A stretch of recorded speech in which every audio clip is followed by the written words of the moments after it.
Municipal ఎన్నికల polling తేదీ దగ్గర పడుతుండటంతో ప్రలోభాలు ప్రారంభమయ్యాయి. సంగారెడ్డి జిల్లా ఇన్సాపూర్లో మద్యం పట్టుకున్నారు. కాంగ్రెస్ అభ్యర్థులు మద్యం పంచుతుండగా పట్టుకున్నట్లుగా సమాచారం. వారి వద్ద నుండి 3 కాటన్ల మద్యం సీజ్ చేశారు. కేసు నమోదు చేసి దర్యాప్తు చేపట్టారు పోలీసులు.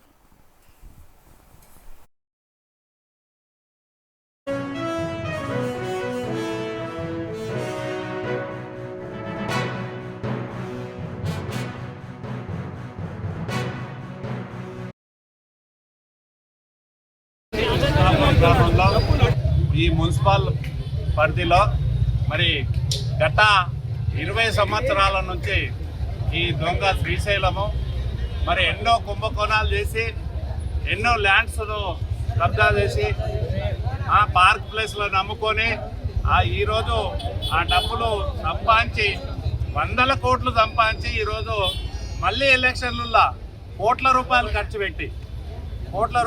పెట్టి మందు కానీ డబ్బు కానీ ప్రజలను మభ్యపెట్టి మళ్ళా గెలవాలని చూస్తూ ఉన్నాడు.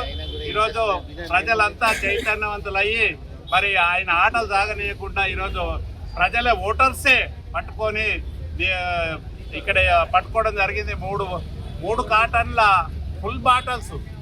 మరి ఎంత డేరుగంటే ఎవడేం బిక్కుంటాడు?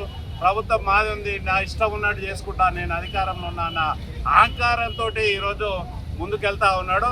దానికి గుణపాఠంగా ఈరోజు ప్రజలు బుద్ధి చెప్పడానికి సిద్ధంగా ఉన్నారు.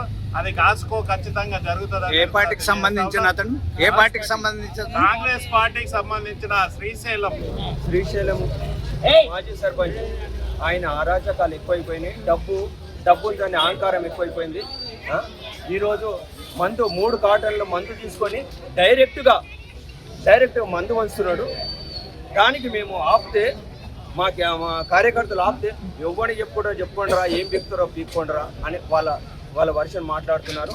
దీనికి తగిన చర్య తీసుకొని వాని ఎన్నికల రద్దు చేయాలని కోరుతున్నారు. ఏ పార్టీ వాళ్ళు? కాంగ్రెస్ పార్టీ.